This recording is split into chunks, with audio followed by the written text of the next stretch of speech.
혹시 뭐 당근마켓은 반품이 안 될까 이것도 아시나요? 특약으로 네. 반품 안 됩니다. 그럼 뭐 이거 전자상거래 써놓으면 돈 없는 악플들이 너무나 많잖아요. 그래서 다릅니다.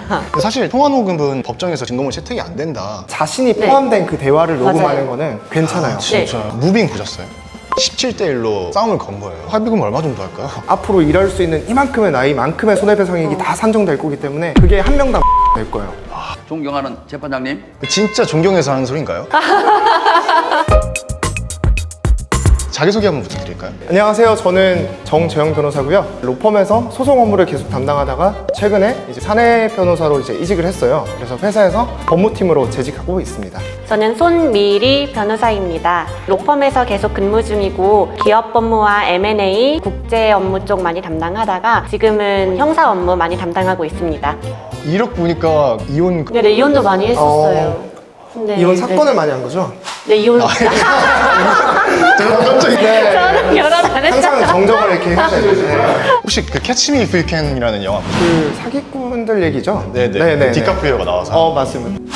아 여기서 보이는구나. 오. 이제 디카프리오가 의사를 사기치다가 이제 변호사 사기치고 싶어가지고 TV를 보면서 공부를 하는 거예요. to Mrs. Simon, which discussed the possibility that the defendant is in fact lying. 약간 패기 넘치는 What in the hell is wrong with you?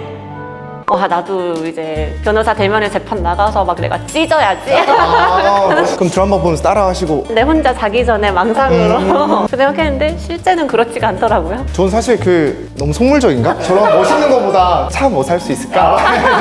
죄송합니다. 제가 어서도 다음 거는 이게 되게 유명한 실제 사건이거든요. How did you cheat on the bar exam in Louisiana? I didn't cheat. I studied for 2 weeks and I passed. 가능할까?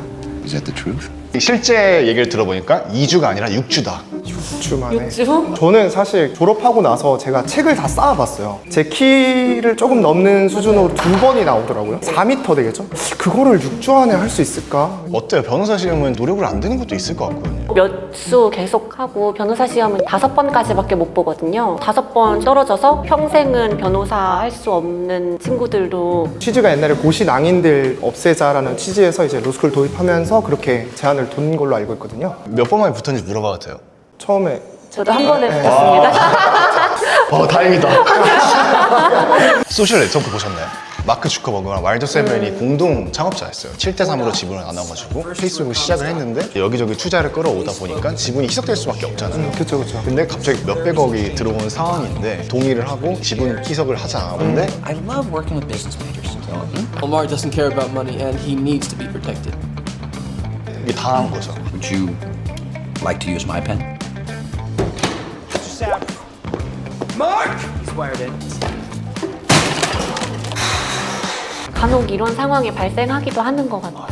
새로 생긴 기업 중에 공격적으로 투자 유치를 받는 기업이라거나 스톡옵션 같은 걸로 주식 많이 늘어나는 경우에는 원래 있었던 지분 비율이 희석될 수밖에 없어서 그런 경우에는 보통 원래 있던 주주들의 그 비율만큼 신주를 받아야 되는데 제가 생각했을 때 이 영화에서는 그 주식을 다 양도한 것 같아요. 아까 사인한 그 계약서가 그것 때문에 다른 사람들 주식 비율은 다 그대로인데 본인만 30몇 프로에서 0.03%로 준 그런 상황 같습니다. 사인을 했는데 물을 수가 있어요? 엄청 어렵죠. 엄청 그게 어려워요. 법리 중에 서면 편취라는 게 있어요. 사기쳐서 서명을 하게끔 만들었다라는 건데 되게 입증이 어려워가지고 실제에서는 거의 없는 경우라고 보시면 되죠.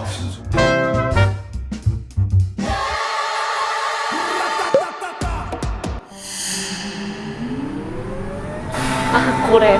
아 맞아. 이 드라마 보셨나요? 네 봤어요. 재밌게 봤어요. 안 보셨을 리가 없어요. 그렇지 않습니다.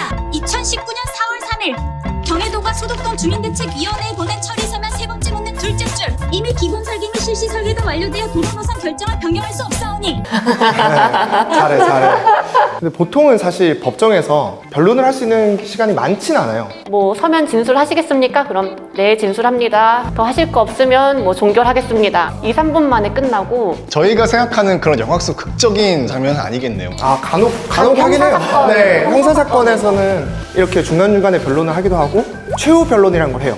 그때 이제 사건의 전말에 대해서 쫙 설명하는데 가끔 그럴 때 이제 주마등처럼 이제 쫙 지나가면서 증거 능력부터 쫙 하는 경우가 있긴 하죠. 네. 5분을 그냥 서서 떠들어서 형사 사건은 아무래도 재판주의다 보니까 그 장소에서 말한 것들이 제일 중요하거든요. 그래서 그때 많이 말도 시키고 서로 말도 많이 싸우고. 민사는 오히려 변호사가 막 이렇게 말 열심히 하려고 하면 싫어해요. 그냥 그거 정리해서 서면으로 내라고. 네. 그 차이가 어디서 나냐면 법정에서 달라요. 민사법정은 이렇게 앉아요. 그러니까 원고 피고가 나란히 앉는데 판사님 앞에 두고 나란히. 형사 사건은 겸사와 네, 변호사가 이렇게 마주보고 봐요. 앉아요. 심리적인 이유가 있을까요? 민사에서는 아무래도 주장을 판사님이 들어보고 하는 거고 형사에서는 서로 주장을 증명하고 방어하고 해야 되는 관계다 보니까 생각 자체가 반영돼 있는 것 같아요, 법정에. 존경하는 판사님 뭐 이렇게 얘기해서 중요한 재판장님. 존경하는 재판장님. 진짜 존경해서 하는 소린가요?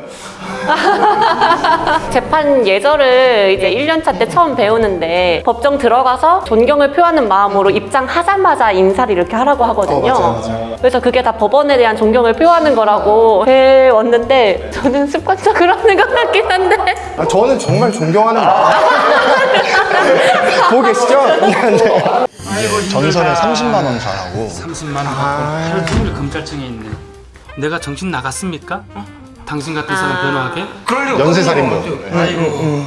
제가 국선 변호하면 얼마 받는지 아세요? 30만 원 받아 30만 원. 그럴 리 없으면은 돈 많이 주고 좋은 변호사 선임하세요. 이분이 거의 이미지를 박아놨거든요. 매너리즘에 빠져있는. 근데 국선 변호사가 생각보다 인기가 많아요. 네, 인기가 많아요. 네. 그래서 되게 훌륭하신 분들이 국선 변호사 많이 하세요. 근데 하루에 30만 원 받는 게 변호사 입장에서는 굉장히 엄청 작은 금액인 거예요. 하루에 30만원 아니에요. 건당이에요. 건당. 네. 되게 경쟁률이 세요. 요새는 이제 50만 원까지 이제 올라서 또 보수 기준도 국선에 되게 친한 친구가 있어서 얘기를 많이 들었는데 약간 한 1% 공감은 가긴 했어요. 왜냐면 사건 수가 너무 엄청 많아서 많아요. 모든 사건에 막 다 진심일 수는 없다고 하더라고요. 그리고 결정적으로 맡기 싫어하는 사건을 맡아야 될 수도 있어요. 맞아요. 맞아요. 국선이 제일 그게 문제예요. 맞아요. 연쇄살인범을 맞아요.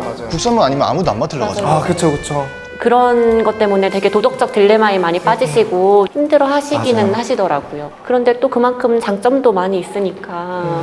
증인이 영화에서는 법정 마지막 1분 전에 도착하더라고요.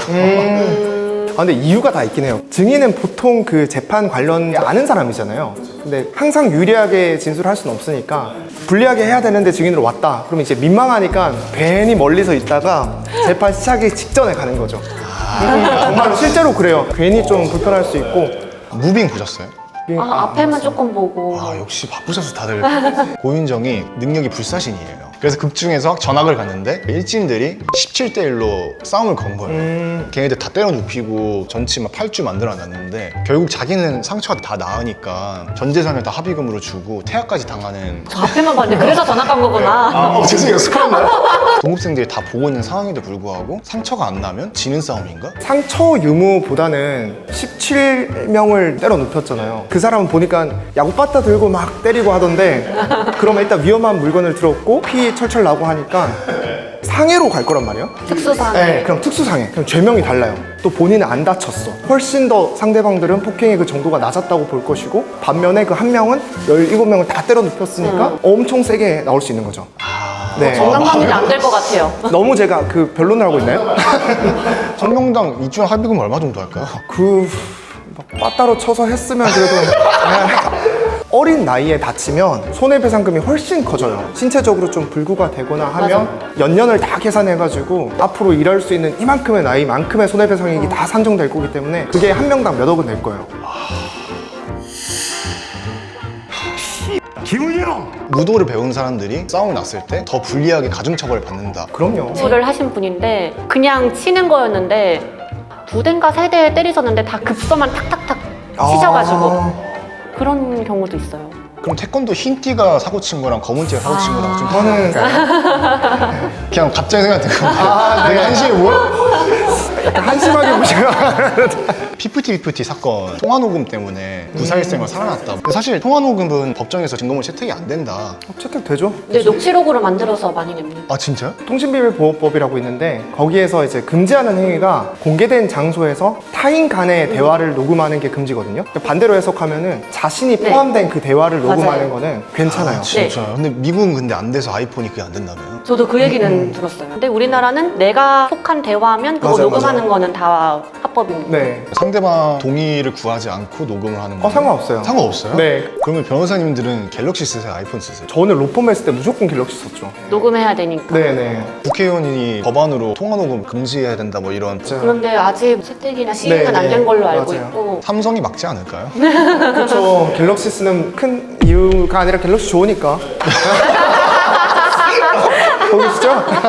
최근에 나는 솔로라는 프로그램 엄청 핫한데 보시나요? 네네. 일반인 상대로 돈 없는 악플들이 너무나 많잖아요. 그래서 출연자 중에 한 명이 참다 못해서 소송하러 서울 갑니다. 근데 거기 댓글에 조롱을 하더라고요. 유튜브랑 인스타는 고소 못해 막 이러면서. 고소는 일단 다 되죠. 고소는 다 되는데 그 이후에 처벌까지 가는 과정에서 피의자를 누군지 특정을 해야 되는데 성명 불상자, 뭐 인스타그램 아이디 뭐 이렇게 넣거든요. 그 이후에 이 사람을 특정을 해야 되는데 외국에 있는 사이트는 되는 경우도 있고 안 되는 경우도 있고. 개인정보보호법이 아무래도 훨씬 더 세기도 하고 다른 나라라서 협조를 또 안 해주는 것도 있어가지고. 그래서 사안에 따라서 뭐 어떤 거는 또 맞아요. 잘하면 되기도 하고. 그냥 최근에 그 아이브가 유튜버들을 싹 다 잡았거든요. 네네네. 이상한 루머 퍼뜨리는. 그래서 사안의 뭐 중대성이나 이런 거에 따라서 외국에서도 넘겨주기도 하고 안 넘겨주기도 하고 그런 것 같아서. 맞아요. 근데 일단 국내에 있는 사이트는 다 됩니다.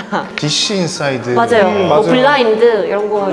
특히나 이제 또 변호사님들이 나온 콘텐츠여가지고 악플이 안 달릴 것 같아요. 아 이거 앞을 생각하면 다 됩니다. 명예훼손. 변호사들은 이제 연인과의 다툼과 엄마와의 말싸움에서 백전백승인가 이런 것들이 궁금한 게 좀 있어요. 저 증인 소환하겠습니다. 아니 일단 변호사는 사실 논리로 싸우는 사람이잖아요. 근데 연인하고 이제 엄마랑 싸우면서 논리가 있을까요? 아, 여자친구분들은 논리가 없었던 분들이고. 아니요. 제가 논리가 없어가지고. 근데 그 생각은 했어요. 엄마가 싸우는 사람을 내가 다 이겨줄 수 있다. 아, 그쵸. 진짜 든든하겠다. 그래서 궁금했던 게 변호사들은 사기를 안 당했지? 약간 이런 패시브가 있어요. 최근에 전세 사기가 엄청 심했었잖아요. 맞아요. 사기 피해 모임을 누가 갔는데 거기 의사랑 변호사랑 변리사들도 다 있었다고. 그 중이 제 머리 못 깎는다는 그 말이 있는 게 제 지인 중에 있어요. 그 전세 사기 당해가지고 자기가 직접 소송하고 경매 신청하고 그랬던 엄청 똑똑한 분이거든요. 아니 변호사가 당할 정도면 일반인들은 무조건 당하죠. 아, 그럼요. 작정하고 꾸미면 답도 없습니다. 근데 당할 수는 있는데 그 이후에 대처는 조금 그쵸. 일반인보다는 수월하게 할 수 있는 것 맞아요. 같아요. 예를 들어서 뭐 보증금 안 돌려주는 상황에서는 인차권 등기 명령 하기 전까지는 이사 가면 안 되는데 일반인분들은 그거 모르시고 그냥 이사부터 나가시더라고요. 변호사는 그런 건 아니까 맞아요. 이거부터 대응은 훨씬 대응은 더. 훨씬 빨리 할 수 있겠죠. 블라인드 글 보니까 변호사들이 당근마켓 사기당한 것도 올라오고. 아, 그래요? 아니 배송을 안 해주는데요? 남들 거는 이게 일이니까 잘 해주는데 내가 당한 거는 그냥 맞아요. 별거 아닌데 그냥 넘어가자. 귀찮아가지고 변호사가 오히려 맞아, 자기 맞아. 거는 잘 못해요. 혹시 뭐 당근마켓은 반품이 안 될까 이것도 아시나요? 당근마켓 같은 중고거래는 개인과 개인이기 때문에 당근마켓의 경우에는 보통 직접 거래하는 경우가 많잖아요. 물품 어떤 상태인지 보고 개인과 개인 간의 거래를 하는 거기 때문에 아무래도 반품 안 됩니다라고 딱 특약을 걸어 놓았으면은 안 되는 경우가 많겠죠. 상법이 적용이 잘 안 돼요. 그러면 이제 민법에 따라갈 수밖에 없어서 민법에는 반품 규정 뭐 이런 건 없거든요. 맞아. 반품 안 됩니다라고 했는데 이제 직거래 봤는데 집에 오니까 막 부셔져 있어 안이. 하자가 있는데 하자가 있는 거는 정상품이라 속였다 이러면은 사기죠. 할 수 있죠. 네, 계약 자체를 취소할 수 있고. 왜 이제 손가락에 골무 끼고 산더미처럼 서로 쌓아놓고 그렇죠. 김밥 라면 먹어보면서 이렇게 하잖아요. 아, 그럼요. 골무는 다 있어요. 실제 서류로 하는 이유가 있을까요? 그게 민사소송은 전자소송이어가지고 패드나 노트북으로도 볼 수 있는데 형사소송 기록은 다 맞아요. 복사를 해가지고 실물 페이퍼로 가져와야 돼서 기본적으로 실물을 가지고 있고 이게 또 보기 편한 사람들이 맞아요. 있어가지고. 보기 편해요. 빨리빨리 찾아지고. 맞아요. 대신 특정 키워드는 못 찾잖아요. 아, 맞아요. 그게 힘들긴 그렇죠. 해요. 그럴 때 이제 포스트잇 다 붙여놓고. 네. 네. 기억에 남았던 사건들 같은 게 있을까요? 남편분이 국정원 다닌다고 계속 연락두절이랑 집에도 안 들어오고 하시는데 국정원이라고 믿으셨던 거죠. 알고 보니까 감옥에 가게 되셨고 아, 진짜. 네, 그런 경우도 있었어요. 충격적인데요. 네, 그래서 이혼소송 진행하시고 하셨던 분. 어렸을 때 그런 장난 많이 치잖아요. 내가 진짜 약속 어기면 손에 장시 질게. 아, 네. 이렇게 법적 효력이 있는지도 궁금해요. 일단 저희 민법에서 사회상규에 반하는 계약은 무효라고 하거든요. 일반적으로 우리가 허용할 수 있는 그 관습이나 상식에 반하는 것들은 무효다. 예를 들어서 차를 떼준다. 이런 거. 근데 손에 장어 어떻게 지져요? 아니 말이 안 네, 되니까. 말이 안 되잖아요. 아니면 뭐 장기 거래 뭐 이런 것들 다 민법상 무효입니다. 오늘 뭐 촬영 너무 재밌었고 보시면서 이제 궁금했던 것들 모아서 또 댓글 달아주시면 운 좋게 또 제가 나와서 또 할 수도 있으니까 재밌게 봐주시면 감사하겠습니다. 끝까지 시청해주셔서 너무 감사하고 댓글 다 확인하면서 댓글도 달아드리겠습니다. 댓글 다 감사합니다. 확인하겠다니 너무 무서운데? 이제 엔딩 멘트로 골무를 하면서 할까요? 구독과 좋아요 협박하는 것 같잖아요. 재판장님 구독과 좋아요 부탁드릴게요. 부탁드릴게요.